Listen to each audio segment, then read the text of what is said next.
هحكي لكم قصة أغنية الحب اللي كان. بس قبل ما أقول لكم القصة هقول لكم الأول قصة حب بليغ حمدي ووردة بدأت إزاي. كيف تعرفتي على بليغ حمدي؟ لما سمعت حب ايه اللي انت جاي تقول عليه وانا في الجزائر قلت حب ايه اللي انت جاي تقول عليه. الولد ده جينيوس، جيني يعني جيني القري. كل غنوة له في جملة بتعلق. وردة اللي قال عليها بليغ حمدي، وردة هي حبيبتي قبل ما تكون زوجتي، وتوأم روحي قبل ما تكون شريكة حياتي، لدرجة إنه قال لواحد صاحبه عليها: أنا أول مرة أحس إني مهزوز قدام واحدة ست كده. لا شك إن وردة كانت، سيبك من وردة حبيبتي، من أحب الأصوات لي، ومن أقرب الأصوات فهما للي أنا عايز أقوله، ومن أذكى الأصوات اللي ممكن يوصل الحاجة اللي أنا بعملها للناس. وردة حكايتي مع الزمان، وردة وحشتوني، وردة حضور الأيام، وردة دندنة بعد الواد محب. بليغ حب وردة جدا وراح عشان يتقدم لها، أهلها رفضوه. بليغ سكت وما حاولش مرة تانية، لكن قلبه لسه متعلق بوردة. وردة ساعتها سابت مصر ورجعت الجزائر، وأهلها ضغطوا عليها تتجوز من واحد ظابط قريبها، وحصل بالفعل واتجوزت وردة. بعدها بسنة ونص من الوقت ده وردة قررت ترجع للفن تاني، لكن جوزها كان رافض تماما. وساعتها جوزها خيرها وقال لها: يا الفن وشغلك، يا أنا وابنك والبيت. وساعتها وردة اختارت تكمل غنى واتطلقت ورجعت مصر. بليغ أول ما عرف كان مبسوط جدا وجري عليها واداها أغنية العيون السوداء عشان تغنيها، وكأن الأغنية دي اعتراف من بليغ بحبه لوردة اللي زاد مع كل دقيقة بينهم. أنا اتجوزت معاه في 73. كل يوم اللي خلقه ربنا بيروح لمكتب وبيبعت لي ورد في البيت. كل يوم زواجنا 7 سنين. الله. كل يوم.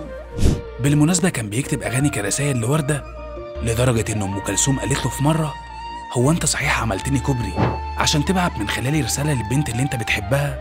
وأغانيها دي كانت بعيد عنك حياتي عذاب وأنساك وكل ليلة وكل يوم. وبعدها بليغ اتجوز أخيرا من حب حياته.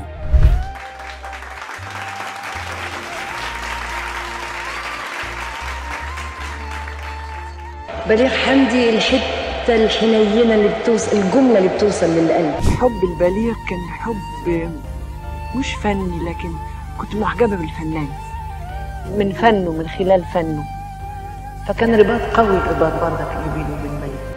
لهنا قصة بليغ حمدي ووردة تعتبر قصة من قصص ألف ليلة وليلة، روميو وجولييت العرب.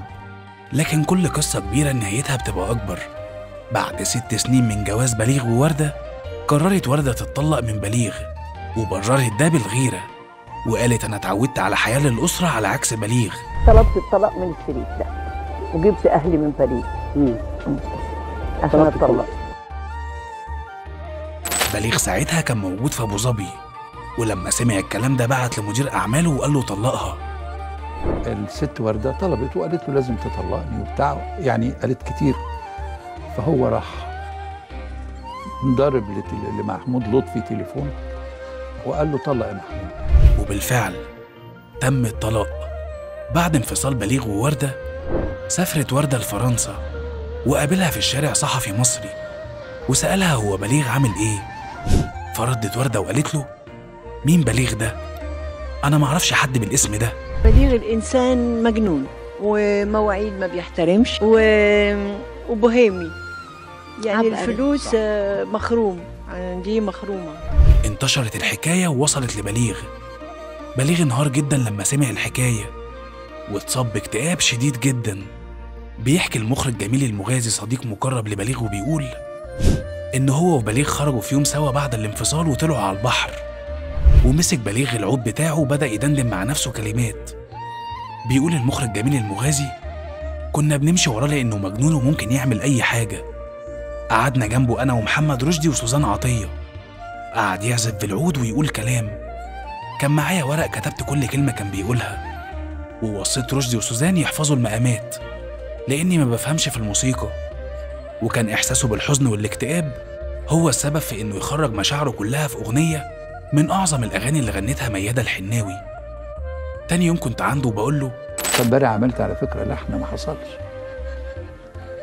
قال لي لحن ايه؟ قلت له ما كنتش داري. قال لا في ايه اللحن ده؟ قلت له انا كاتب الورقه اهو خد اقراه. فقال لي انا ما تعرفش المقام؟ قلت له انا ماليش مقام في الحاجات، ماليش في المقامات يا بليغ وانت عارف. قلت له بس رشدي وسوزان كانوا قاعدين. فجم وقالوا له كان بيغني ازاي.